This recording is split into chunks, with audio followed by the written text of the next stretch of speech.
జీవితాలను దేవ సరిదిద్దుకున్నట్టుకు మీరు మాట్లాడించమని, మా హృదయములు మన్నించబడి మా జీవితాలు మార్పు పొందే విధంగా మాట్లాడమని ప్రార్థిస్తూ, దేవా నా నోట మీ మాట ఉంచి మీ వాక్కును అనుగ్రహిస్తూ మనందరినీ మండించమని, నన్ను నేను తగ్గించుకుంటూ మీ సహాయం కోరుతూ యేసు నామములో ప్రార్థిస్తున్నాను తండ్రి. ఆమేన్. ఆమేన్. మన ప్రభువును రక్షకుడైన యేసుక్రీస్తు పరిశుద్ధ నామంలో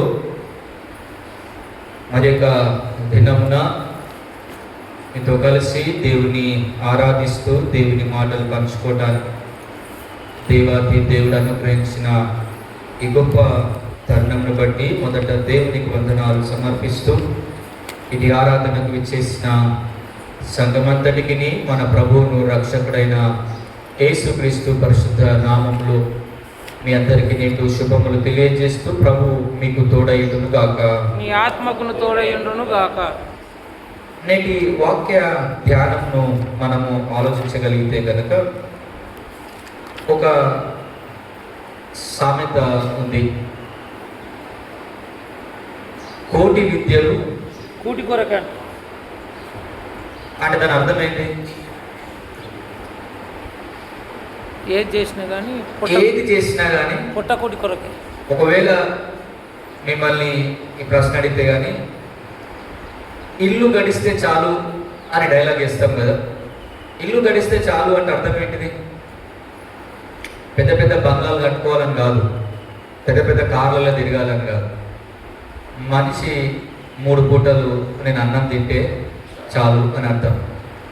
అందుకే ఎవ్వరు కష్టపడ్డా ఏ పని చేసినా అల్టిమేట్ గోల్ ఏంటయ్యా అంటే ఈ జాంగ్ పొట్ట నింపుకోవాలి అంతే. ఎంత మీరు గవర్నమెంట్ జాబ్ చేసినా, ప్రైవేట్ జాబ్ పని చేసినా, కూలి పని చేసినా, నాలి పని చేసినా, ఏ పని చేసినా లాస్ట్కి ఏందయ్యా మన ఆలోచన అంటే మన కడుపు నిండితే చాలు. అందుకే పెద్దలందరూ కోటి విద్యలు కూటి కొరకే. కానీ బాగా ఆలోచించండి, మన జీవితంలో మనం కష్టపడేది, మనం పని చేసేది దేని కొరకు అంటే భోజనం కొరకు అని ఆలోచిస్తూ ఉన్నప్పుడు ఇమాజిన్ చేయండి, ఇక్కడ కూర్చున్న మీ అందరూ దేవుని దయ వల్ల, ఆయన కృప వల్ల మనిషికి రోజుకు 3 పూటలు బాగా అన్నం తినగలుగుతున్నారు. భారతదేశంలో, నేను ఓన్లీ భారతదేశం గురించి మాట్లాడతా, ప్రపంచం గురించి ఎక్కువ చాలా పెద్ద ఉంది యాక్చువల్లీ. ఓన్లీ భారతదేశంలో తిండి లేక రోజుకు 7,000 మంది చనిపోతారు. ఏం లేక? తిండి లేక. ఎంతమంది? 7,000 మంది. కేవలం తిండి లేక 7,000 మంది రోజుకు చనిపోతారు. సంవత్సరానికి 25 లక్షల మంది కేవలం ఏదో ఒక రకంగా భోజనం దొరకక చనిపోతారంట. ఇంకా బాధ కలిగించి సాడెస్ట్ పార్ట్ ఏంటయ్యా అంటే, ఒక సంవత్సరం భారతదేశంలో మనం వేస్ట్ చేసే భోజనం ఖర్చు ఎంతో తెలుసా? పడేసేది అన్నం 50 కోట్ల భోజనాన్ని వేస్ట్ చేస్తామంట. అంటే అమౌంట్ రూపంలో చెప్పాలంటే, అంటే ఒక వ్యక్తి రోజుకు 50, ఒక రోజు కాదు, ఒక వ్యక్తి సంవత్సరానికి 55 కేజీల భోజనం వేస్ట్ చేస్తుండట. ఎంత? 55 కేజీలు. ఓ ఎంతమంది? ఒక్కరు. బాగా ఆలోచించండి, ఒక్కడు 55 కేజీల భోజనాన్ని వేస్ట్ చేసినందుకు భారతదేశంలో రోజుకి ఎంతమంది చనిపోతారో తెలుసు? ఆకలి డబ్బులతో 7,000 మంది. ఎప్పుడన్నా ఇమాజిన్ చేసిరా మీరు భోజనం పడేసేటప్పుడు ఈ ఆలోచన?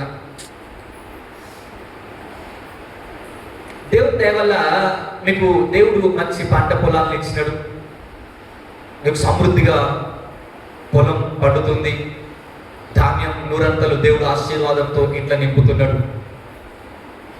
ఎప్పుడన్నా ఆ భోజనం విలువను ఆలోచించినారా?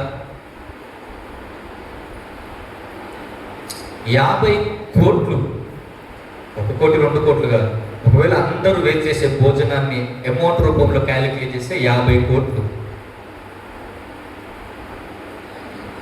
అంటే మీ జీవితంలో దేవుడు మీకు ప్రేమించి ఇచ్చిన దాంట్లో మీకు ఏం లేదో తెలుసా? దేవుడు అంటే కృతజ్ఞత లేదు. మీరు బాగా ఆలోచించండి. మీరు ఎలా అర్థం చేసుకున్నారో లేదో నాకు తెలియదు, కానీ ఓ సందర్భాన్ని పరిశుద్ధ గ్రంథం నుంచి నేను జ్ఞాపకం చేస్తాను, నాకు ఎట్లా అర్థమైంది అనేది. 2 సందర్భాలు. ఒకసారి 5 రొట్టెలు 2 చేపలు పంచిన దగ్గర, ఒకసారి 7 రొట్టెలు లేదా చేపలు 7 చేపలు 7 రొట్టెలు కొన్ని చిన్న చేపలు పంచిన దగ్గర సందర్భంలో ఆలోచిస్తే యేసుక్రీస్తు ప్రభుల వారు పలికిన మాట చూడండి. మార్కు సువార్త 8వ అధ్యాయము 2వ వచనాన్ని మనం చదువుతాం. జనులు నేటికి 3 దినముల నుండి నా యొద్దనున్నారు, వారికి తిననేమియు లేనందున నేను వారి మీద. బాగా ఆలోచించండి. ఇప్పుడు దేవుడు ఎవరి కొరకు శ్రద్ధ వహిస్తా ఉన్నాడు? ఎవరి కొరకు ఆయన శ్రద్ధ? భోజనము లేని వారి గురించి అక్కడ రాయబడ్డ మాట చూడండి. వారికి తిననేమియు లేనందున వారి మీద కనికరపడి. అంటే బేసిక్ గా దేవుని ఆలోచన ఏంటయ్యా అంటే కేవలం మనిషి చనిపోయినాక పరలోకం వస్తే చాలని కాదు. ఈ లోకంలో బ్రతికినంత కాలం కూడా నీవు అన్ని విధాలుగా నువ్వు క్షేమాన్ని పొందుకోవాలని దేవుని ఆశ. మీరు చదివితే కనుక అది 3వ వచనాన్ని మనం కంటిన్యూస్ చదివితే, నేను వారిని ఆ ఉపవాసంతో తమ ఇంట్లోకి నేను పంపివేసిన ఎడల మార్గంలో వారు మూర్ఛపోదురు, వారిలో కొందరు దూరము నుండి. బాగా ఆలోచించండి. ఇప్పుడు దేవుని కన్సర్న్ ఏంటిది? యాక్చువల్గా దేవుని ఏమంటాం శ్రద్ధ దేని గురించి? ఇప్పుడు బాగా వాక్యం చెప్పినారు, 3 రోజులైంది, మంచిగా ఉన్నారు, ఒకసారి తెచ్చింది అయిపోయింది, అర్థమైందా? తెచ్చుకున్న భోజనం అయిపోయింది. ఇప్పుడు వాక్యం అంతా చెప్పినాక ఈయన ఆలోచన ఏంటంటే దేవుని మాటలైతే విన్నారు, కానీ ఇప్పుడు బలహీనపరచబడితే ఎట్లా? బాడీ వీక్ అయిపోతే కనుక విన్న మాటలన్నీ ఎట్టిపోతాయి. అందుకే ఈ దిన ధ్యానాంశం ఏంటయ్యా అంటే, ఇంత పెద్ద క్లిష్ట పరిస్థితిలో దేవుడు మనకిచ్చిన ఆహ్వానం ఏంటి అంటే, రండి భుజించుడి. ఈ పాఠ్య భాగాన్ని మనం కంటిన్యూషన్లో చదివితే మిగిలిన చేప ముక్కలు, రొట్టె ముక్కలు 7 గంపలు ఎత్తినారు. అక్కడ 5 రొట్టెలు 2 చేపల దగ్గర 12. ఎందుకు ఎత్తినారు? చాలా మంది చాలా వ్యాఖ్యానం చేసేటచ్చు, కానీ నా ఆలోచన ఏంటిదంటే 2 విషయాలు ఉంటాయి. ఒకటే విషయం పంచుకుంటాను. ఏంటిదంటే, దేవుడు సర్వాన్ని సృష్టించిన వాడు, అందరికీ ఆహారాన్ని పెట్టేవాడు. ఆయన ఆహారానికి ఇచ్చిన విలువను గుర్తించండి ఒకసారి. అంటే దేవునికి డస్ట్బిన్లో వేయటం అనేది ఇష్టము లేదు. అర్థమైందా? వాళ్ళు 12 మంది కొట్టుకుంటారు, 12 గంపలు. ఇదంతా స్టోరీ పక్కన పెట్టండి. ఎందుకు అంతమందికి భోజనం పెట్టినాక ఏరాల్సిన పని ఏముంది? అవునా? మళ్ళీ ప్రార్థన చేస్తే మళ్ళీ తినారు, అంతమంది తింటారు కదా. మరి ఎందుకు అంటే వృధా చేయటం, వేస్ట్ చేయటం, పడేయటం అనేది దేవునికి నచ్చని పని. మీరు తినగలిగినంత తినాలి, కానీ తినాలని ఆశతో ప్లేట్ మీద ఫంక్షన్లో మాకు ముక్కలు వేసుకొని తీసుకొని వాళ్ళు ఎంత పడేస్తారు? అర్థమైందా? ఏదో తిందామని ఆరాటంతో ప్లేట్ మీద వేసుకుంటారు, కానీ సగం ఎట్లా పోతుంది అంటే బాగా ఆలోచించండి. నువ్వు వేస్ట్ చేసేది ఒక ప్రాణానికి విలువ, నువ్వు పడేసేది ఒక ప్రాణం అలమటిస్తు. కేవలం భారతదేశం లెక్కలే చెప్పినా నేను. మరి ఆలోచించు, దేవుడు నిన్ను ఇంతగా దీవించిన అప్పుడు, నేను ఇంతగా ఆశీర్వదిస్తే, ఎప్పుడన్నా దేవుడు నా కడుపు నింపిండు, నేను ఎవరైనా కడుపు నింపుదామని ఆలోచన వచ్చిందా? మనం ఎప్పుడు ఈ ప్రార్థన చేస్తాం కదా, ప్రభు నేర్పిన ప్రార్థన అయినా లేదా ఎప్పుడన్నా అన్నం తినేటప్పుడైనా మనం ఈ ప్రార్థన చేస్తాం ఏంటంటే, దేవా మా అనుదిన ఆహారం మాకు దయచేయి. ఇంకా భక్తిగా ఒక అడుగు ముందుకేసి ఏం ప్రార్థన చేసినామంటే, తినేటప్పుడయ్యా లేనులకు కూడా అన్నము దయచేయి. మంచిదే కాదన, తను భక్తిని విశ్వాసంలో యేసుక్రీస్తుని ఎదిగిన నీవు ఎప్పుడన్నీ ప్రార్థన చేసినావా, దేవా ఓవన్ కన్నా నేను పెట్టేటట్టు చేయి దేవా అని? మీరు ప్రార్థన ఏంటిదంటే, లేని బిడ్డలకు కూడా వారికి ఆహారము దయచేయమని. ఎవరు ఇవ్వాలి? దేవుడు ఇవ్వాలి, ఎవడో ఇవ్వాలి. లేదా ఆకాశం నుంచి పడ్డారు, కరువు వస్తే పడ్డారు, ఆ పులిహోర పుట్టలు అప్ప చూసిన హెలికాప్టర్ నుంచి అట్లా ఎవడో ఇస్తే చాలు, నేను మాత్రం బాగుండాలి. కానీ ఎప్పుడన్నా ఇది ఇచ్చిండు దేవుడు. నేను సంవత్సరంలో 55 కేజీలు వేసి చేస్తున్నా, దీన్ని దృష్టిలో పెట్టుకొని కనీసం ఒక్కని కడుపన్నా ఒక్క పూటన్నా నింపుతున్నానా? ఆలోచించారు ఎప్పుడన్నా? దేవుడు అంతమందికి భోజనం పెట్టిన తర్వాత 12 గంపలు 7 గంపలు ఎందుకు ఎత్తినాయి అంటే, అది వృధాపరచటం దేవునికి ఎప్పటికీ నచ్చదు. మరి మీరు పడేసే భోజనాన్ని దేవుడు ఏమంటాడో రోజు. నాకు ఇంకా బాధ అనిపించేది ఏంటంటే, కష్టపడి పొలం దున్ని నాటేసి 4 నెలలు కాపాడుకొని ధాన్యం ఇంటికి తెచ్చుకున్న మీరు పడేస్తే ఇంకా బాధ అనిపిస్తుంది. సిటీలో షాప్కి పోయి 1200 బ్యాగ్ తెచ్చుకొని పడేసి అది కూడా తప్పే, వాటికి ఆ కష్టం విలువ తెలియదు. కానీ కష్టపడి చెమటోర్చి ఎండనక వాననక తడిసి ఆ ధాన్యాన్ని 4 నెలలు కాపాడుకొని, అయ్యో గవర్నమెంట్కి ధర వస్తో లేదో అని, వర్షం వస్తుందని రాత్రి వాళ్ళు కష్టపడ్డ మీరు పడేస్తే కనుక నాకు ఇంకా ఎక్కువ బాధ అనిపిస్తూ ఉంటుంది అన్నమాట. అందుకే ఎవరైనా అయ్యో అన్నం పెట్టుకొస్తా అంటే, వద్దు బాబు నా అన్నం నేను పెట్టుకుంటాను. ఎందుకు తెలుసా? మీరు ఇది తీసుకొస్తారు, ఇది తీసుకొస్తే అన్న నేను సగమే వాడేయాలి, సగమే నా పొట్టలో కొంచెమే నిండుతుంది. అందుకే తినగలిగేంత తినాలి తప్ప అనవసరమైంది మాత్రం జీవితంలో ఎప్పుడు వృధాగా చేయదు. మనం చదువుకున్న 4 పాఠ్య భాగాలు మీరు జాగ్రత్తగా గమనిస్తే కామన్ పాయింట్ ఏంటయ్యా అంటే, అందరూ పస్తులున్నారు. అర్థమైందా? అక్కడ ఏలియా కావచ్చు, పౌలు రోమాకి ప్రయాణం చేస్తున్న పరిస్థితి కావచ్చు, చేపలు పడుతున్న శిష్యులు కావచ్చు, అందరి పరిస్థితి ఏంటయ్యా అంటే అందరూ పస్తులు పడుతున్నారు.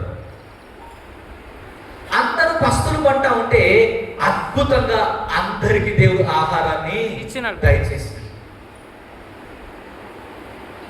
ఇలాంటి పరిస్థితుల్లో యెషయా ఓ మాట రాస్తా ఉన్నటువంటి యెషయా గ్రంథము 52వ అధ్యాయము 1వ వచనం నుంచి మనం చదువుదాం. యెషయా గ్రంథము 55వ అధ్యాయము 1వ వచనం నుంచి. సియోను లెమ్ము లెమ్ము, నీ బలము ధరించుకొనుము. 55వ అధ్యాయం 1వ వచనం. 52. తప్పికొనిన వారలారా నీళ్ళ యొద్దకు, జాగ్రత్త వినండి, తప్పికొనిన వారలారా నీళ్ళ యొద్దకు రండి, రూకలు లేని వారవారా మీరు వచ్చి కొని భోజనం చేయడి రండి. రూకలు లేకపోయినను ఏమీ నీయకే ద్రాక్షారసమను. జాగ్రత్త వినండి, ఇప్పుడు ఆయన అంటున్న మాట ఏంటిది? ప్రపంచం లేదా మానవుడు ఆకలితో అలమటిస్తూ ఉన్నప్పుడు, మానవుడు ఆకలితో పస్తులు పంటూ ఉన్నప్పుడు, అయ్యో మాకు ఎవరు పెడతారు, కొనడానికి మా దగ్గర ఆర్థికంగా మేము బలంగా లేమే అన్నప్పుడు, దేవుడు ఉచితంగా చెప్తున్న మాట, ఫ్రీగా ఏం పెడతా అంటుండో తెలుసా? భోజనం. డబ్బిస్తానులే ఆయన. రూకలు లేకపోయినాము, మీ దగ్గర ఏమి లేకపోయినాము, ఊరికనే వచ్చి మీరు భోజనము. ఇంకా విచిత్రం 2వ వచనంలో రాయబడ్డ మాట ఏంటంటే, ఆహారము కాని దాని కొరకు మీరేలా రూకలు ఇచ్చారు అంటే అర్థం ఏంటో తెలుసా? బలం ఇవ్వని దాని కొరకును పనికి దాని కొరకు మీరు ఎందుకు డబ్బులు పెడుతున్నారు? నేను ఏమిస్తాను మీకు? మీకు పనికి రాంది అంటే, సింపుల్గా చెప్పాలి అంటే, చిప్స్ తింటే ఎంతమంది కడుపు నిండుతుంది? ఆ పిల్లల రోజు ఏం పెడతారు మీరు? సాల్టీ ఉండటానికి అర్థం ఏంటో తెలుసా? కంపెనీ తయారు చేసే విధానం ఏంటంటే, సాల్టీగా ఉండి తినడానికి క్రేవ్, అంటే తినాలన్న ఆశ పుట్టిస్తుంది. ఒక ప్యాకెట్తో ఆగదు కదా. వాళ్ళ పద్ధతి అది. రెండవ వచనం రాయబడి అంటే ఆహారం కాని దాని కొరకు మీరేలా రూకలిచ్చేదని. అంటే డబ్బంతా దేని కొరకు వేస్ట్ చేసినావు? తిండి కొరకు. ఆహారము కొరకు. కాని దాని కొరకు. రెవరెండ్ డాక్టర్ చిలుకూరి వసంతరావు గారు యూటీసీలో ప్రిన్సిపల్. ఒకసారి ఎవరో నా ముందే, అంటే ఏదో ఒక సందర్భం గుర్తులేదు కానీ, అయ్యారు కూల్ డ్రింక్ తాగండి అంటే నేను తాగను అన్నాడు. ఎందుకు తాగవు అయ్యగారు అంటే ఆయన కోట్ చేసిన వచనం ఆహారము కాని దాని కొరకు మీరేలో రూకలించెదరు అన్నాడు ఆయన. నాకు భయం వేసింది ఆ మాట వింటే. విచిత్రం చూడండి, అంటే ఇంత విశ్వాసంలో ఎదిగి దేవుణ్ణి గుర్తెరుగుతూ ఆయన మనల్ని ఏ విధంగా పోషిస్తుండో అర్థం చేసుకున్న మన జీవితంలో మనకు చాలా ఉందని దేని కొరకు ప్రయాసం అంటే పనికిరాని దాని కొరకు మనం వెచ్చిస్తా ఉన్నాం అన్ని. మనకు బలమివ్వని దాని కొరకు, మనని బలపరచని దాని కొరకు మనం చాలా డబ్బుని వృధా చేస్తున్నాం. కానీ వాక్యం అంటుంది నేను మీకు ఉచితంగా మీకు ఆహారాన్ని ఇస్తాను. మీరు కష్టపడకుండా, మీరు ఏ పని చేయకుండా, అంటే మీరు డబ్బులు ఇవ్వకుండా నేను మీకు ఆహారాన్ని ఇస్తా. అందుకే అంటాడు జీవాహారమును నేనే, నన్ను భుజించువాడు ఎప్పటికీ ఆకలి. నేను ఈరోజు రండి భుజించుడి అని దేవుడి ఆహ్వానం ఇస్తూ ఉన్నప్పుడు ఆ భోజనంలో పాలు పొందిన మనం లిటరల్ గా ఈ ఆకలిని అనుభవించిన మనము మన పొట్ట దేవుడు నింపినప్పుడు ఆకలితో ఉన్న వారి గురించి ఎంతమంది ఆలోచించినారు? ఆలోచించండి. ఉంది కదా పాడేయటం కాదు, లేని వానికి పెట్టాలన్న మనసు ఎంతమందికి వచ్చింది? ప్రతిదీ ఆధ్యాత్మికత అంటే కేవలం పాట ప్రార్థన అదే కాదు. ఆధ్యాత్మికతలో భాగం ఏంటయ్యా అంటే నిన్ను వలే నీ పొరుగు వానిని, అది మర్చిపోయినాం కదా. మర్చిపోయారా లేదా? భక్తి అంటే ఏంటిది? మనకి పాట పాడాలి, ప్రార్థన చేయాలి, ఇది మన భక్తి, మన ఆలోచన విధానం. కానీ దేవుడు భక్తి అంటే ఏమంటున్నాడంటే నిన్ను వలే నీ పొరుగు అని ప్రేమించటము భక్తిలో ఒక భాగం. అది కూడా మరి ఆ భాగాన్ని ఎంతమందిని ముగించిన ప్రతిరోజు ఆకలితో అలమటిస్తున్న వాడిని చూస్తే మన కడుపు ఎంతమందికి చెల్లించింది? యాక్చువల్గా మనం చదువుకున్న పాఠ్య భాగాన్ని ఒకసారి మీరు ఆలోచిస్తే కనుక చూడండి, మనం చదివిన రాజులు మొదటి గ్రంథము 19వ అధ్యాయం మనం చదివితే 7వ వచనాన్ని మనం చదువుదాం. అయితే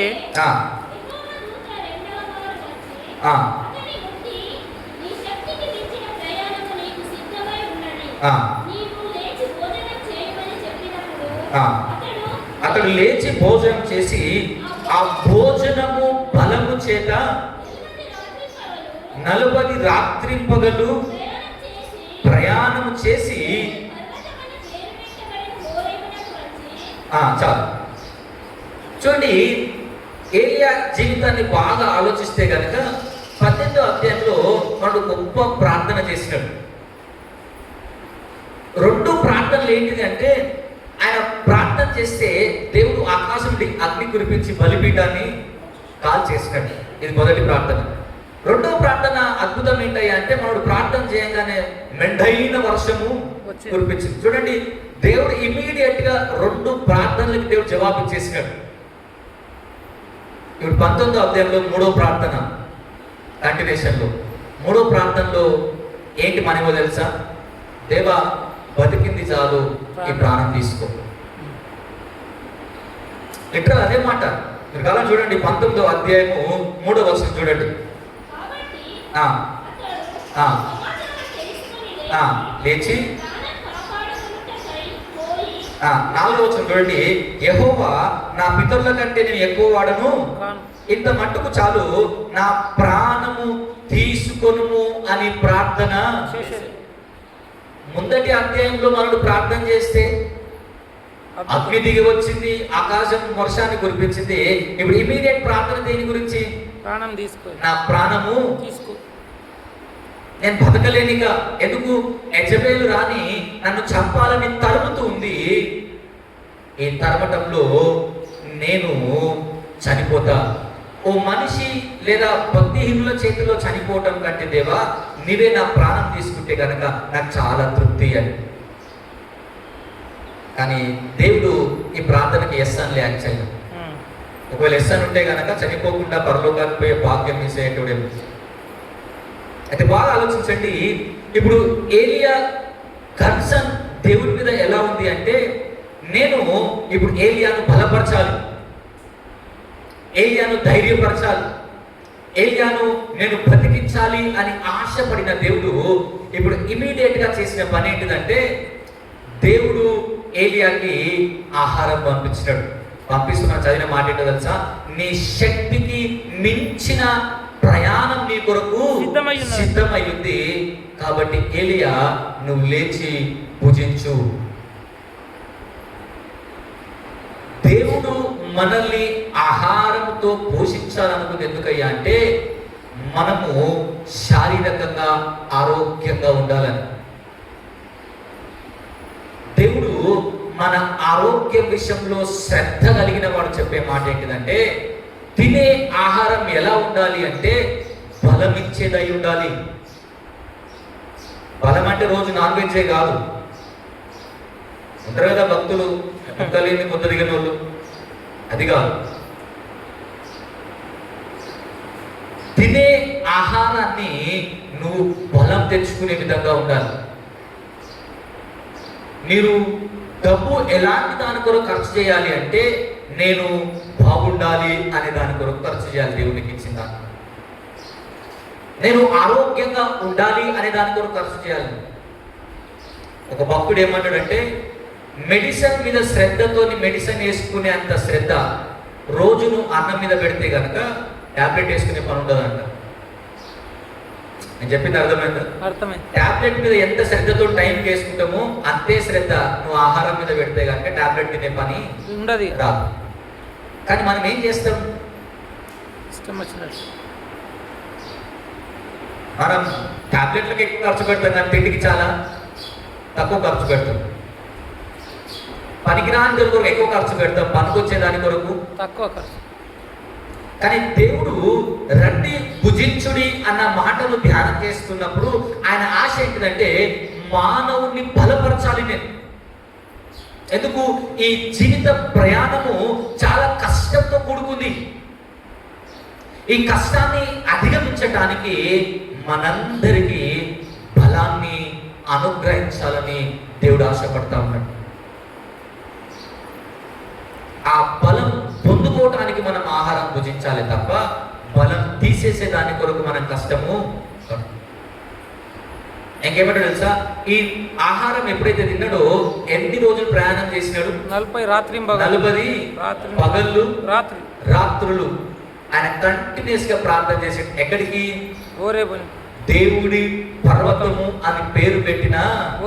అంటే నువ్వు భుజించే నీ ఆహారం, నీ బలం ఎక్కడ దాకా ఉండాలి అంటే, ఎందుకయ్యా అంటే ఆ దేవుణ్ణి ఆరాధించే విధంగా నీ బలాన్ని నువ్వు మార్చుకోగలగాలి. మీరు చూడండి, ఈ మాట మనం చదువుతాం ఒకసారి. ఫిలిప్పీలకు రాసిన పత్రిక 4వ అధ్యాయం 12వ వచనాన్ని మనం చదివితే, ఫిలిప్పీలకు రాసిన పత్రిక 4వ అధ్యాయం 12వ వచనం, దీన స్థితిలో ఉండనెరుగుదును, సంపన్న స్థితిలో ఉండనెరుగుదును, ప్రతి విషయంలోను అన్ని కార్యములను కడిపి నిండి ఉండుటకును, ఆకలి కొని ఉండుటకును, సమృద్ధి కలిగి ఉండుటకును, లేమిలో ఉండుటకును నేర్చుకొని ఉన్నాను. జాగ్రత్త వినండి. కంటిన్యూషన్ పదం ఏంటంటే, నన్ను బలపరచు వాణి అంతే నేను సమస్తమును చేయగలను. అంటే అర్థం ఏంటిది? మీద చాలా విషయాలు చెప్పినాడు ఆయన. నేను బాగా తిన్న రోజులు, అసలు తినని రోజులు కూడా ఉన్నాయి. కానీ ఎట్లయ్యా ఇంతగానం సాధించినవంటే ఆయన ఏమంటుందో తెలుసా? అయ్యా, దేవుడు నన్ను తన ఆహారం ద్వారా బలపరుస్తూ నడిపించిన దేవుడు. ఈరోజు మనం ఎందుకు బలహీనులం అంటే డబ్బు లేక కాదు. ఎందుకు బలహీనులమో తెలుసా? ఎందుకు బలహీనులం? ఒకటే ఆన్సర్, సరిగ్గా తినక. చిన్న బిడ్డలు సరిగ్గా ఎదగకపోవడానికి కారణం ఏంటో తెలుసా? మాల్ న్యూట్రిషన్ అంట. సరోజమ్మ చెప్పాలి, అంగన్వాడీలు ఉంది కాబట్టి. సరైన ఆహారాన్ని ఇవ్వక, సరైన విధంగా పిల్లలకు పెట్టాల్సింది పెట్టక, వారి బలహీనతకు మనం అల్టిమేట్గా కారణమైన. ఇలా చాలా మంది 14% భారతదేశంలో సరి అయిన పోషణ అందగా పిల్లలు ఏదో ఒక లోపంతో బతికేస్తున్నారు. 14% భారతదేశంలో ఏదో ఒక లోపం. ఎందుకంటే ఒకటే రీజన్, సరి అయిన పోషణ అందించక. అందుకే దేవుడు సెలవిచ్చిన మాట, ఆయన ఇచ్చే ఆహారం ఎలాంటిది అంటే బలమిచ్చే ఆహారం అయి ఉండాలి. మనల్ని బలపరిచేదై ఉండాలి. మనం శక్తివంతులుగా మార్చగలగాలి. ఇశ్రాయేల్ ప్రజలు 430 సంవత్సరంలో ఐగుప్తులో బ్రతికిన తర్వాత కానాను చేరడానికి అరణ్యంలో ఎన్ని రోజులు ప్రయాణం చేసినారు? 40 సంవత్సరం. 40 సంవత్సరంలో ఏం తిన్నారు? ఒకటే ఆహారం, సేమ్ మెను రోజు. ఏంటో మెను? మన్నా. అద్భుతంగా రాయబడ్డ మాట ఏంటంటే, ఈ మన్నా కానాను చేరే వరకు తిన్నారు. ఒక రోజు కాదు, 2 రోజులు గుర్తుపెట్టారు. 40 సంవత్సరంలో అరణ్యంలో మన్నాను తింటే అది దేవుడిచ్చిన మన్నా. రాయబడ్డ మాట, ఎవ్వరికి కాలు నొప్పులు రాలేదు. అదే కదా రాయబడ్డ మాట. ఆ 3 ముక్కల్లో చెప్పులు పాదగిల్లలే, బట్టలు మాసిపోలే, ఎవరికి కాలు నొప్పులు రాలేదు. ఎన్ని సంవత్సరాలు నడిచేది ఇల్లు? 40 సంవత్సరాలు. ఇప్పుడు వాళ్ళు తిన్న ఆహారం ఏంటిది మరి?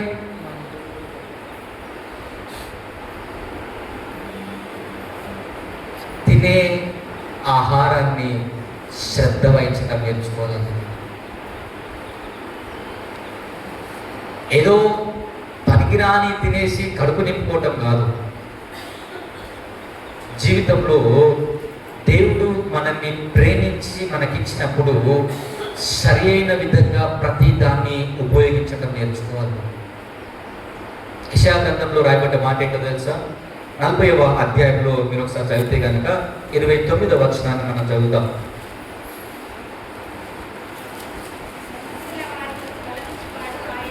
సొమ్మసిల్లిన వారికి బలమిచ్చువాడు ఆయనే, శక్తిహీనులకు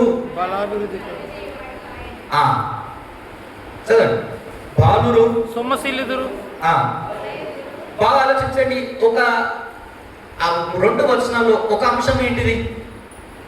ఒక అంశం ఏంటి తెలుసా? మీరు చాలా వీక్, అంతే కదా. దాని అర్థం ఏంటి? బలమిచ్చువాడు ఆయనే అంటే మనకేం లేదు, బలం లేదు. మనం చాలా వీక్ పర్సన్స్, ఆధ్యాత్మికతలోనే కాదు. అర్థమైందా? ఇటు భౌతికంగా కూడా మనం చాలా బలహీనులం. అందుకే దేవుడు అంటున్న మాట, బలహీనులను శక్తిహీనులను నేను బలపరుస్తా. అంటే దేవుడు ఇచ్చిన ఆహారాన్ని భుజించగలిగి, లేదా మంచి ఆహారాన్ని మనం భుజించగలిగినప్పుడు దేవుడు మనకు శక్తినిచ్చే విధంగా మార్చగలడు. మనం పనికిరాని తింటూ ఆరోగ్యం ఏమి దేవా అనడం చాలా తప్పు. అది ఎట్లుంటుందంటే, ఎగ్జామ్ రాసే పిల్లలు చిట్టి చదువు మాల్ ప్రాక్టీస్ చేస్తూ దేవరిని పట్టుబడకంటే ఎంత కలిసుకుంటుంది. మనకు కూడా అట్లనే ఉంటుంది. పనికిరాని తింటూ దేవా నాకు ఆరోగ్యం ఇవ్వంటే ప్రార్థనకి దానికి పొంతన ఉంటుంది కదా. అందుకని అంటున్న మాట, మనమందరం బలహీనులం, శక్తిహీనులం. అయితే వాక్యం అంటుంది, ఆయన ఎలాంటి ఆహారం ఇస్తాడంట మానవుల కంటే? బలపరిచే ఆహారం. ఆయన అనుగ్రహించిన ఆహారం ఎలాంటిది ఈ లోకంలో అంటే బలాన్నిచ్చే ఆహారం. అది ఒకప్పుడు లిటరల్గా ఆలోచిస్తే అమ్మమ్మలు, తాతలు, నానమ్మలు ఉన్నోళ్ళకి జనరల్గా ఆలోచించండి, బీపీలు, షుగర్లు ఉన్నట్టు ఎప్పుడన్నా తెలుసా? ఇప్పుడు ఎందుకు వచ్చినాయి 30కే బీపీలు, 40కే షుగర్లు? ఎందుకు వచ్చినట్టు? బేసిక్గా మనం ఏది పెడితే తినటం అలవాటు చేసుకున్నాం. అప్పుడు పిజ్జాలు, బర్గర్లు లేవు, యాక్చువల్గా చిప్స్, లేస్ లేవు. వాళ్ళు చాలా బలంగా ఉన్నారు. మనం ఇవన్నీ తిన్నా కూడా బలహీనులమే. కానీ దేవుడు మనందరినీ ఎందుకు భుజించమని లేదా ఆహ్వానిస్తా ఉన్నాడంటే, నిన్ను బలపరచాలని ఆశపడ్డాడు దేవుడు. ఈ జీవితంలో నువ్వు 70-80 దేవుడి దయవల్ల ఎంత బ్రతుకుతావో అది నీ దేవుని చిత్తం. కానీ నువ్వు బ్రతికినంత కాలము నువ్వు మంచి ఆరోగ్యంతో బ్రతకగలగాలి అంటే దేవుడు ఇచ్చే ఆ మంచి ఆహారాన్ని శ్రేష్టమైంది నువ్వు భుజించగలగాలి. నీ జీవితంలో దేవుడు నీకు దీవెనకరంగా చాలా ఇచ్చినాడు, దాన్ని శ్రద్ధగా ఉపయోగించడం నేర్చుకోవాలి. ఏలియా మరణాపేక్ష గలవాడే, నేను చనిపోవాలి, పస్తులుంటా అని ఆయన అనుకుంటాడు. కానీ దేవుని శ్రద్ధ, నేను ఏలియాను బతికించాలి అంటే, అతన్ని బలపరచాలి అంటే అతనికి ఆహారము పెట్టాలి. ఆయన అనుగ్రహించే ఆహారం మనల్ని బలపరచాలని ఆశపడ్డాడు దేవుడు. లోకం ఇచ్చినట్టుగా మనం చేసుకున్నట్టుగా కాదు. మన బాడీలో ఉన్న బలహీనతలన్నిటికి కారణం ఏంటయ్యా అంటే, మనం ఈ డైలాగ్ వేస్తాం కదా, చేయవలసినవి చేయక చేయరానివి చేసి. ఈ రోజు ఏమనాలంటే తినవలసినవి తినక తినరానివి తింటే ఏదో కాంటెక్స్ట్ గా మార్చుకోవాలంటే. కానీ దేవుడు ఎలాంటి ఆహారం పెట్టిండో ఏలియా చూడండి. ఒక్క రోజు తిన్న ఆహారం 40 పగళ్ళు 40 రాత్రులు ప్రయాణం చేస్తూ దేవుని పర్వతానికైనా చేరుకోగలిగాం. మనం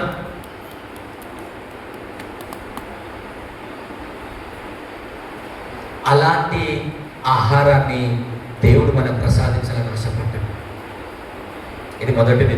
రెండవ విషయాన్ని మీరు జాగ్రత్తగా ఆలోచిస్తే కనుక, మనం చదివిన అపోస్తుల కార్యములు 27వ అధ్యాయం 33వ వచనం నుంచి మనం చదువుదాం. తెల్లవారుచుండగా పౌలు 14 దినముల నుండి మీరేమి పుచ్చుకొనక ఉపవాసంతో కనిపెట్టుకుని ఉన్నారు గనక ఆహారం పుచ్చుకొనుడని మిమ్మల్ని వేడుకొనుచున్నాను. ఇది మీ ప్రాణ రక్షణకు సహాయమగును. మీలో చూడండి, రెండవ మాట చూడండి, మనం ధ్యానిస్తున్న అంశంలో వీళ్ళు 14 రోజుల నుంచి ఉపవాసం ఉన్నారు. తిండి లేక కాదు, అర్థమైందా? అన్నీ ఉన్నాయి, కానీ పరిస్థితులు వీళ్ళని తిననివ్వటం లేదు. ఈ లోడలో ప్రయాణం చేస్తున్నప్పుడు ఎప్పుడు చనిపోతామా అన్న ఆ టెన్షన్లో ఎవరు 14 రోజుల నుంచి అన్నమే తినలేదు.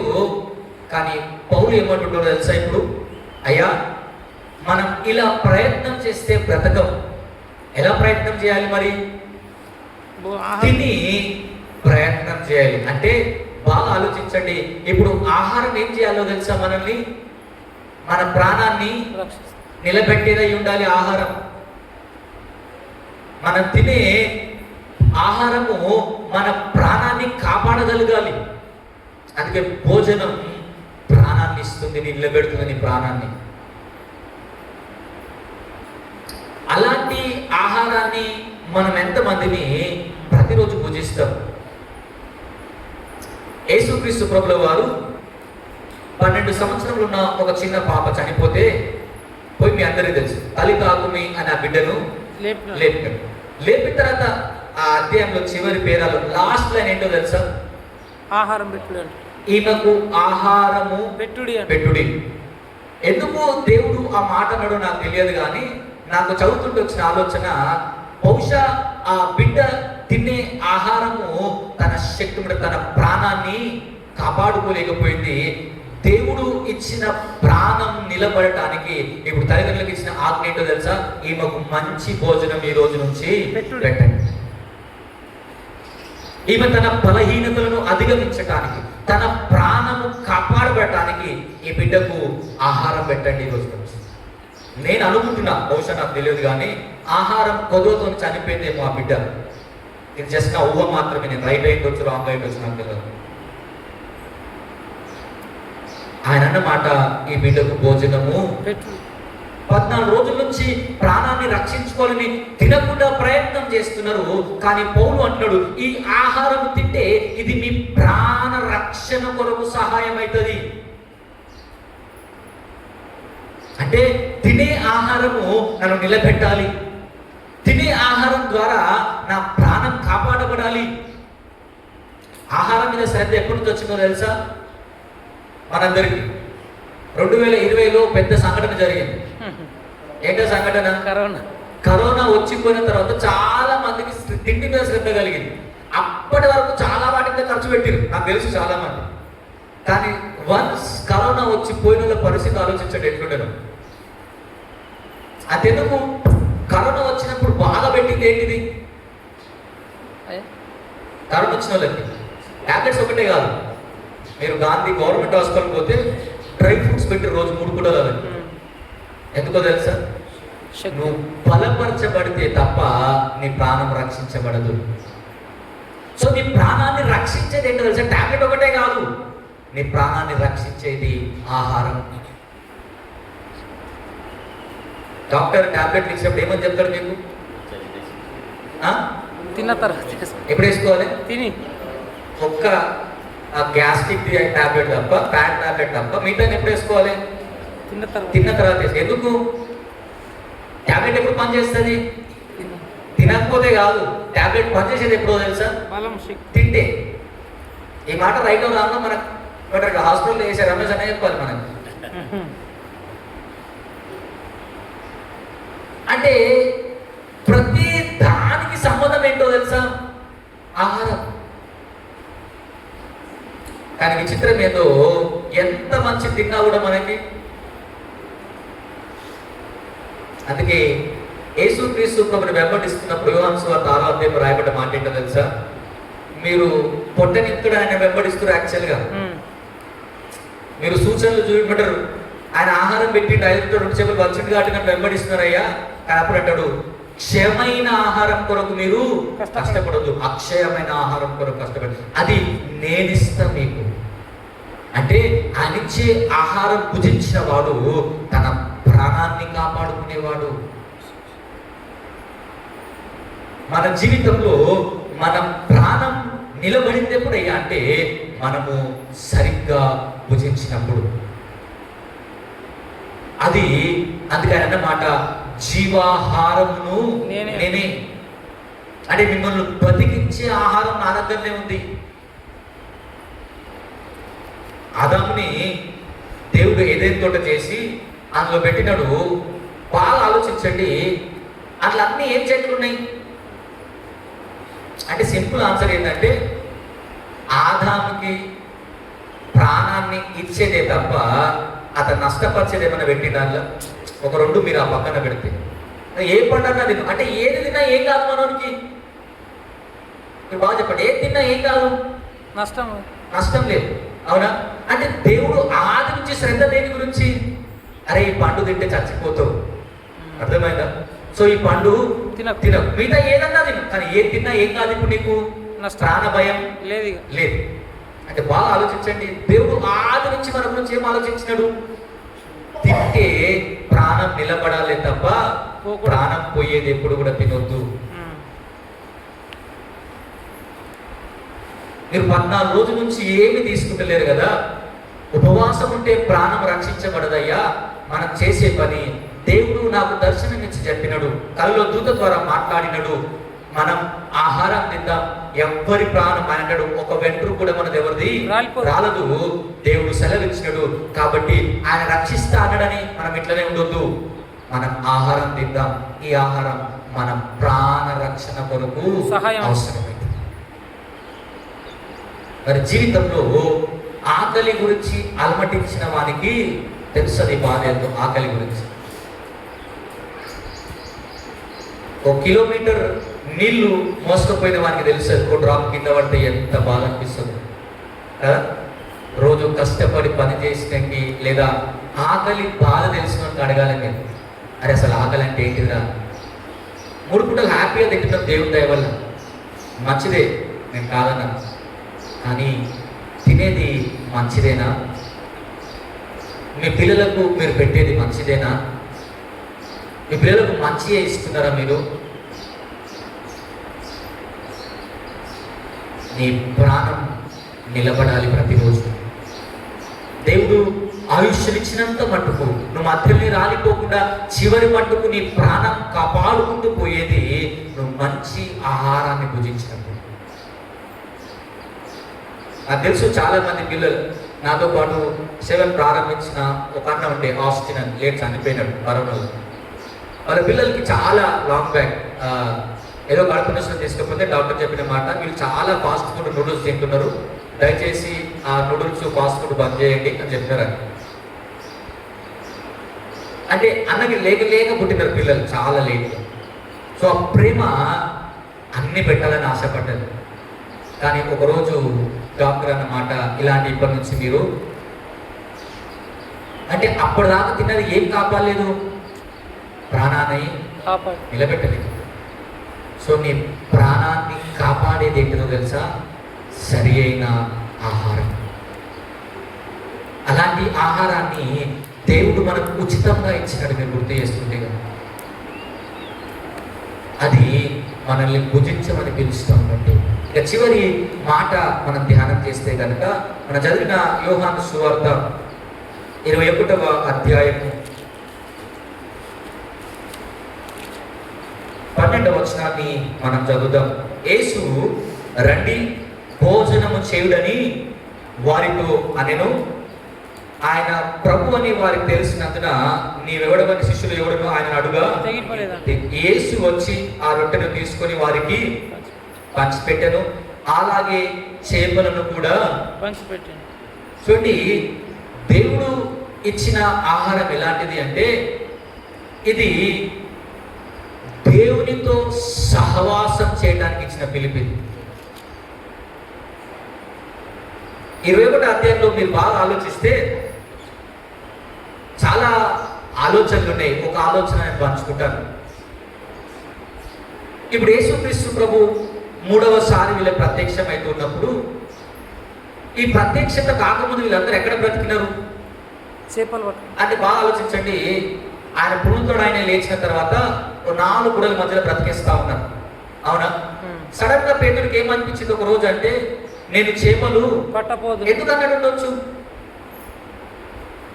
ఎందుకు అని ఉండొచ్చు అంటే బాగా ఆలోచించండి. ఇట్లనే ఉంటే ఓ 10 రోజులు అయింది అనుకుందాం, ఇంట్లోనే ఉన్నారు. అర్థమైందా? ఉన్నదంతా అయిపోయింది. ఇప్పుడు తినడానికి ఏం లేదు, ఆహారం లేదు. ఇప్పుడు పేతురు ఆలోచన ఏంటో తెలిసి, మనకి ఏం కావాలి? అర్జెంటుగా ఆహారం కావాలి మనం బతకాలంటే. సో పేతురు ఆలోచించేమంటే, ఇక ఇట్లనే ఉంటే మనం చచ్చిపోతాం, ఇలానే ఉంటే మన జీవితాలు ఇక్కడనే అంతమవుతాయి. సో నేను చేపలు పట్టుపోతాం అనగానే మీతో అందరూ, అయ్యా మాకు కూడా ఆగలేదు, మేము కూడా నీతో పాటే వస్తామని ఆ 7 కలిసి చేపలు పట్టడానికి పోయినాం. దేని కొరకు అంటే బాగా ఆలోచించండి, పొట్ట నింపుకోవటానికి. ఎన్ని రోజులు అంటే బహుశా 2 రోజులు అయితేమో తినక మనకు తెలియదు. ఎందుకు? యూదులకు భయపడి ప్రాణం పోతుందేమో అని ఆ 4 గోడల మధ్యలోనే బ్రతుకుతా ఉన్నారు. అందుకే 8వ రోజు మనం లాస్ట్ సెకండ్ చూసినగా తోమా ప్రత్యక్షం కూడా ఎక్కడ ఉన్నారు? అందరూ ఆ మేడ గదిలోనే దాక్కొని ఉన్నారు. అంటే బహుశా 8 రోజులు దాటింది, 10 రోజులు అయింది అనుకుంటా. ఆ 10 రోజులు అయిన తర్వాత అంటా ఉన్నారు, అయ్యా ఆకలిస్తుంది, మనం ఇక్కడనే ఉండలేము ఇక, అవునా? కరోనా వచ్చిన తర్వాత లాక్డౌన్ పెట్టినారు, చాలా నెలలు పెట్టినారు. నెలలు పెట్టిన తర్వాత లాస్ట్కి గవర్నమెంట్ చేసిన పని ఏంటంటే, ఇట్లా లాక్డౌన్ పెడితే ప్రజలు చచ్చిపోతారు. సో ఏం చేయాలో తెలుసా? ఒక టైం పెట్టాలి. ఆ టైంలో మాత్రమే మీరు బయటికి పోయి ఏమన్నా కొనుక్కోవచ్చు, ఏమన్నా తెచ్చుకోవచ్చు. మీకు గుర్తుందా? సాయంత్రం 5 నుంచి 8 గంటల వరకు మీకు ఏమన్నా తెచ్చుకోండి. కానీ ఆ టైంలోనే మీరు బయటికి రావాలి. ఆ టైంలో కావాల్సిన ఇంటికి మీకు పాల ప్యాకెట్ కావాలా, ఉప్పు కావాలా, కారం కావాలా, నీకు కొంచెం ఫ్రీ ఇస్తారు. ఇవ్వకపోతే ఏమైతుండే? ఎట్లా చచ్చిపోయినా కరోనా లెక్కలు వస్తుంటే మనం కూడా. అంటే బాగా వచ్చి ఇప్పుడు పేదల పరిస్థితి అంతే. వాళ్ళు ఏమన్నాడంటే ఇట్లనే ఉండలేము ఇక మనం. కానీ దేని కొరకైతే వెళ్ళినారో బాగా ఆలోచించండి, అది వారి జీవితంలో దొరకలేదు. సముద్రములో చేపలు పడుతూ ఉంటే వారికి ఒక్క చేప కూడా దొరకలే. అప్పుడు ప్రభు మళ్ళా ప్రత్యక్షమై అలా తిట్టలే, మీకు ఏం పని చెప్పినా మీరేం పని చేస్తున్నారు అని అంటే వారి పరిస్థితిని ఎరిగి ఎప్పుడో తెలుసా, రండి భోజనము తిన్నాక మాట్లాడుకుందాం ఏదో నా ముందు. అక్కడ చూడండి, ఆ తినదంతా అయిపోయినాక ఇప్పుడు దేవుడు స్టార్ట్ చేశాడు, పేతురు నన్ను ప్రేమిస్తున్నావా. సో మొదటిది ఆ దేవుని సహవాసంలోకి నడిపించేది, లేదా మనిషిని కలిపేది ఆకులు ఒకటే. మనిషిని ఒక దగ్గర చేర్చేది ఏంటి అంటే భోజనం. అందుకే అర్థం, ఎన్ని చేసినా లాస్ట్ కర్తవ్యం ఏంటిది మనది? దినమంతా కష్టపడి రాత్రికి ఏం చేయాలి? కొంచెం అన్నం తింటే కానీ తృప్తి. సో భోజనం అందరినీ కలిపేస్తుంది మనల్ని. ఎంత ఉన్నోళ్ళైనా ఎంత లేనోళ్ళైనా కలిసేది ఎక్కడయ్యా అంటే భోజనం వాళ్ళ దగ్గరనే. ఆ భోజనం మానవుని కలిపేదని మర్చిపోతాడు. మనుషుల మధ్యలో ఉన్న విభేదాలను తొలగించేదని మర్చిపోతాడు. భోజనం చేసేటప్పుడు నలుగురితో కలిసి చేయటం కాదు, నలుగురికి పెట్టడం కూడా నేర్చుకోవాలి. నేను అని అన్నమాట, రండి భుజించుడి. మీకేం లేదని తెలుసు దేవునికి కూడా. మీరు అందుకే చూడండి, ప్రకటన గ్రంథం 3వ అధ్యాయం 20వ వచనంలో కూడా రాయబడ్డ మాట తెలుసా, నేను తలుపు యొద్ద నిలబడి తలుపు తట్టుచున్నాను, ఎవడైనా నా స్వరం విని తలుపు తీస్తే రాయబడ్డ నేను అతనితోనూ అతడు నాతోనూ కలిసి భోజనం చేయడం. అంటే ఆ బాగా ఆలోచించండి, దేని కొరకు భోజనం ఇప్పుడు? అర్థమేంటో తెలుసా, మనిద్దరం కలిపేది, మనిద్దరిని సహవాసంలో బలపరిచేది భోజనం. అందుకన్నా ఎంత ఉన్నోళ్ళైనా ఎంత లేనోళ్ళైనా దేని కొరకు ఆరాటం? భోజనం కొరకు కదా. ఇది మానవులందరికీ ఒకే రకంగా ఉంటుంది, ఒకరికి ఎక్కువ ఒకరు తక్కువ ఉంటుందా? ఉండదు. ఒకే రకంగా అందరికి ఉన్నది ఏంటయ్యా అంటే ఆకలి అనే బాధ. మరి ఆకలి తీరుస్తుంది ఎందుకయ్యా అంటే మనందరం కలిసి బ్రతకాలి, మనందరినీ మంచి సహవాసంలో బలపరచాలి. ఆ 7 చెదరిపోయి లేదా దేవునికి దూరం అయిపోయినప్పుడు, వారి పని తిరిగి వారు చేసుకుంటూ ఉన్నప్పుడు ఆయన అన్నమాట, మీ దగ్గర తినడానికి ఏమైనా ఉందా అంటే వాళ్ళు ఏమన్నా అయ్యా మా దగ్గర ఏమీ లేదు, మేము రాత్రి అంతా కష్టపడతా ఉన్నాం, ఏమి ప్రయోజనం లేదు అంటే మీ కుడి వైపున వలలు వేయండి అనగానే విస్తారమైన చేపలు పడ్డప్పుడు అప్పుడు యోహాను చెప్పిన మాట, ఈయన ప్రభు సుమి. చూడండి, అంత క్లిష్ట పరిస్థితుల్లో మీ దగ్గర ఏమీ లేదు అన్నప్పుడు దేవుడు వారితో కలిసిపోయి అన్నమాట, మీరు రండి భుజించండి అని. విచిత్రం ఏంటంటే ఆ కింద వచనంలో మనం చదువుతాం కదా, ఆయన్నే వారికి పంచిపెట్టెను అని ఉంటుంది. మనం చదివిన పాఠ్యభాగంలో ఆయన్నే వారికి రొట్టెను చేపను పంచిపెట్టి, అంటే దేవుడు తన ఆహారాన్ని మానవులతో కలవటానికి లేదా మానవులతో కలిసిపోయే విధంగా, ఆ సహవాసాన్ని బలపరిచే విధంగా తాను మానవులందరికీ భోజనాన్ని ఉచితంగా ప్రసాదించినది. మరి నేను ఇంత సమృద్ధిని అనుభవిస్తున్నప్పుడు పడేయటం రైట్ అంటారా? పడేయచ్చు అంటారా? పడేస్తే నేనంటున్నా మిమ్మల్ని ఓ ప్రాణాన్ని తీసేసినట్టే. అంతే కదా. రోజు ఒక వ్యక్తి 55 కేజీల భోజనం పడేసిందంటే మీకు పడేయడం ఇప్పుడు తెలియదు, ఫంక్షన్ వల్ల తెలుస్తుంది పడేసాడంటే. మీకు ఏంటో పడేనన్నా పడేస్తారు, కానీ వడుక్కునేటోడు ప్లేట్ పట్టుకుంటే మాత్రం బీపీ 200 పోతుంది. రోజు పడేయటానికన్నా ఇష్టపడతారు తప్ప, రోడ్డు మీద ఒకటి పోతుంటే వాడు ప్లేట్ పట్టుకొని ఫంక్షన్కి వస్తే వాడిని తరిమేస్తారు. మీరు ఆడొక పూట ఒక అన్నం తింటే ఎవరికేం తక్కువ కాదు. అంటే చూడండి ఎంత అశ్రద్ధగా ఉన్నామో మనుషుల పట్ల, మనం ఎంత అవివేకంగా ప్రవర్తిస్తున్నామో మన జీవితంలో. ఎందుకంటే ఒకటే రీజన్, మనకు బాగుంది కాబట్టి. రీజన్ ఏంటయ్యా అంటే మనకు ఉంది, వానికి లేదు. కానీ జాగ్రత్త, దేవుడు నీకు ఇచ్చింది పడేయమని కాదు, లేని వానికి పెట్టము. అందుకే ఇక నుంచి నా ప్రార్థన చేసేటప్పుడు మా అనుదిన ఆహారం మాకు ఇచ్చినవు దేవా, లేని వాడికి కూడా దయచేయగలరు. ఏమనాలి? ఇచ్చే భాగ్యం నేను ఇవ్వాలి దేవా, నాకు బాగా ఇచ్చినావు కదా ప్రేమించి. నేను 55 కేజీలు వేస్ట్ చేస్తున్నా నేను, అందులో నేను లేని వానికి పెట్టగలిగితే, లేని వానికి ఇవ్వగలిగితే వాడు బలపరచబడతాడు, వాని ప్రాణం నిలుస్తుంది, వాడు మనుషులతో కలిసి బ్రతకడు. చూడండి, ఆకలి దప్పులతో రోజుకు 7,000 మంది చనిపోతుంది. మన కర్తవ్యం ఏంటి క్రైస్తవులుగా? నేను ఆ బాధ్యత ఏంటి? విశ్వాసంలో ఎరిగిన బిడ్డలంతా, లేదా క్రీస్తును అంగీకరించిన బిడ్డలంతా ఏమీ లేని వానికి దేవుడు భోజనం పెడతామని ఒక సందర్భాన్ని జ్ఞాపకం చేసి నేను ముగిస్తాను. ఇది లూకా సువార్తలో రాయబడిన సందర్భం.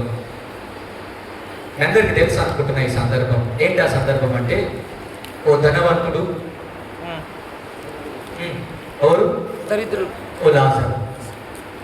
అవునా? లాజర్ దేని కొరకు ఆరాటం? రొట్టె ముక్క తిండి భోజనం కొరకు. ఒక పూటన్నా ఈ ధనవంతుడు కడుపు నింపుతాడు, నింపకపోతాడా? అవునా? అందుకంటే నేను బల్ల మీదకి వెళ్ళి పడే ఒక రొట్టెన్నా. మీ స్టోరీ అంతా తెలుసు. ఇంకో కోణంలో ఆలోచించండి. ఇప్పుడు ఆ ధనవంతుడు నరకంలో ఎందుకున్నాడు? ఇంకో కోణంలో, అంటే ఆధ్యాత్మిక అంటే వాక్యం వేసి ఇవి ఇది కాకుండా ఇంకో కోణంలో ఆలోచించండి. ఎందుకు పోయినాడు? నేనేమంటా తెలుసా? ఒక పూట కూడా ఒకరికి పెట్టలేదు. వీనికి లేక కాదు, బాగా ఆలోచించండి, వీనికి చాలా ఉన్నది. అందుకే అన్నాడు, నీ ఇష్టం ఉన్నట్టు బ్రతికినవు లోకంలో ఉన్నప్పుడు.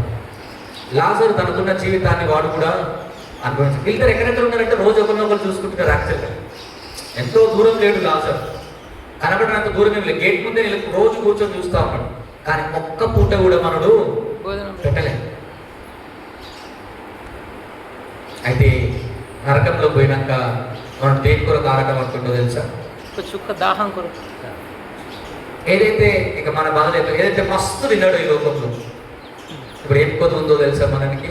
అదే ఏమంటారు తెలుసా? ఒక్క చుక్క వేలు ముచ్చి నా దప్పిక తీరుస్తావా? బాగా ఆలోచించండి. నేను అంటున్నా, నిన్ను వలె నీ పొరుగు అని ప్రేమించమనే ధ్యాస వానికి పోయింది. ఏదైతే ఉందని విర్రవీగిండో ఇప్పుడు దాని కొరకే నరకంలో ఆరాటపడుతున్నాడు. ఇంకో సందర్భం కూడా జ్ఞాపకం చేస్తాం. మనకు చాలా ఉంది. ఇది కూడా లూకా సువార్తలో. మనోడు పొలం వేసిండు, బాగా పంట వండింది, ఇంకా కొయ్యలేడు ధాన్యం, కోతకు వచ్చింది అంతే. బంగ్లా ఎక్కి చూసుకొని అంటున్నాడు, అబ్బా ఈసారి లాస్ట్ ఇయర్ కంటే ఈసారి ధాన్యం బాగా ఎక్కువ పండి. జరగలేదు, జరిగిన స్టోరీ కాదు, మనం ఊహించుకుంటున్నాడు. కోత చూసిండు అంతే, కొయ్యలేదు, అంటారు గోడౌన్లు పెద్దగా చేయలేదు అనుకుంటున్నాడు. బాగా వండింది, గోడౌన్లు ఇరగొట్టేసి ధాన్యం కోసేలోపే పెద్ద పెద్ద గోడౌన్లు కట్టి ఆ గోడౌన్లో మొత్తం ధాన్యం గుర్చుకొని ఈ మాట అంతా అని అనుకుంటున్నాడు మనసులో. నా ప్రాణమా తినుము తాగుము అని అనుకుంటున్నాడు. జరిగింది కాదు స్టోరీ, అది జరగలే ఇంకా. ఇట్లా అనుకుంటా అని మనసులో అనుకుంటున్నాడు, బయటికి కూడా కాదు. దేవుడు ఏమన్నాడో తెలుసా? ఒరి పాపి అన్నాడా? ఏమన్నా తెలుసా? వెర్రివాడా అన్నాడు. అంటే నీకు దిమాగ్ పని చేస్తలేదారా? నీకు ఎంత అన్నం ఎందుకు ఇచ్చినా తెలుసారా? లేనోనికి పంచి పెడతావు. నేను ఎట్లా అర్థం చేసుకున్నాను అంటే, నువ్వు పంచుతలేవు కదా, నేను వంచుడు స్టార్ట్ చేస్తాను. నేను వంచాలంటే ఏం చేయాలి? నువ్వు ఉండద్దు, నువ్వు లేపేయాలి. చూడండి, మనం చదువుకోవటానికి చాలా సింపుల్గా అనిపిస్తుంది, కానీ వాడు అనుకుంటున్నాడు దేవుడు చాలా ఇచ్చిండు ఒకరికి పెట్టమని. లేనోనికి అదేం శాపం కాదు, వాని పరిస్థితి అంతే, మనం దాన్ని మనం ఏం చేయాలి. కానీ దేవుడు మనల్ని దీవించినప్పుడు, మనల్ని బాగా ప్రేమించి ఆశీర్వదించినప్పుడు మన కర్తవ్యం లేని వానికి మన చేయని అందించాలి. సో భోజనం మనం బలపరిచేదై ఉండాలి. భోజనం మన ప్రాణాన్ని కాపాడదై ఉండాలి. భోజనం ఒక మనిషిని కలిపే విధంగా ఉండాలి. అందుకు భక్తుడు అంటాడు, ఎంత డబ్బున్నా ఎంత బంగారం ఉన్నా తినాల్సిన అన్నమే తప్ప బంగారం ఎవడు తినరు. తినడు. సో అందరినీ సమానం చేసింది ఎక్కడ? భోజనం లేదు. ఆకలి. సో భోజనం ఇటు దేవుడితోని ఇటు మానవుతోని మనని కలిపింది. సో అలాంటి విషయంలో మరణాన్ని జయించి తిరిగి లేచిన దేవుడు మానవులందరినీ ఆహ్వానించే దేనికయ్యా అంటే, నేను ఉచితంగా మీకు భోజనం పెట్టాలనుకుంటున్నాను. మీ దగ్గర డబ్బు లేకపోయినా, మీ దగ్గర ఇవ్వటానికి ఏమీ లేకపోయినా నేను ఇచ్చే ఆహారం భుజించాను. ఆయన లోకంలో అందరికీ సమానంగా అన్ని ఇవ్వాలనుకున్నాం, కానీ మనమే స్వార్థంతో ఇది నాకు మాత్రంగా అనుకున్నాం. అలాంటి ఆలోచన నుంచి బయటికి వచ్చి ఆ పునరుత్థానుడైన ప్రభువు ఉచితంగా మనకిచ్చినప్పుడు మనం కూడా ఆ ఉచితంది అనేకులతో పంచుకున్నటకు దేవుని సన్నిధి మనందరి తోడైంది నడిపించుగాక. ఆమేన్. తలలు మంచి ప్రార్థన చేద్దాం. మహోన్నతుడా, ప్రేమ కలిగిన తండ్రి, పరిశుద్ధుడా, మీకు వందనాలు. ఈ దినం దేవా రండి భుజించుడి అని దేవా మీరు వాక్యంలో సెలవిస్తుండగా, దేవ భోజనం ఎందుకొరకు అని ఆలోచిస్తున్నప్పుడు ఆ భోజనం దేవా మమ్మల్ని బలపరచటానికి, మా ప్రాణాన్ని కాపాడుకోవటానికి, మానవులతో కలిసి బ్రతకటానికి అని గుర్తెరుగుతూ ఈ మాటలు విన్న మేము దేవా ఆ భోజనం మీరు మాకు ఏమీ దేవా మేమేమీ అడగక ముందే మీరు ఉచితంగా మాకు ఇచ్చినారు. ఆ ఉచితంగా పొందుకున్న మా జీవితాలలో మీ దయ, మీ కృప అని దేవ ప్రతిసారి మేము మాట్లాడుతున్నప్పుడు ఆ దయను పంచుకున్నటకు మాకు సహాయం దయచేయమని ప్రార్థిస్తున్నాం. మేము ఇంకా దేవ వృధాపరిచే పరిస్థితుల్లో ఉన్నామేమో. మా దగ్గర చాలా ఉందని దేవా డస్ట్బిన్లో పడేస్తున్నాం మేము. కానీ దేవా ఒకరి కడుపు నింపడానికి మాకు సహాయం దయచేయండి. ఆకలితో అనేక మంది అలమటిస్తూ ఉంటే దేవా ఒక్కరికన్నా మా జీవితంలో దేవా వారి కడుపుని నింపగలుగుతారు, ఈ భోజనాన్ని పెట్టగలుగుటకు మాకు సహాయం దయచేయమని ప్రార్థిస్తూ ఈ మాటలు విన్న మేమందరం దేవా ఇప్పటి నుంచి ఇది మొదలుకొని ఇక వేస్ట్ ఏది చేయకుండా దేవా తగినంత మేము తింటూ లేని వారికి పెట్టగలుగుతాం. మమ్మల్ని బలపరుస్తూ నడిపించుకొని యేసు నామములో ప్రార్థిస్తున్నాము తండ్రి. ఆమేన్. ఆమేన్.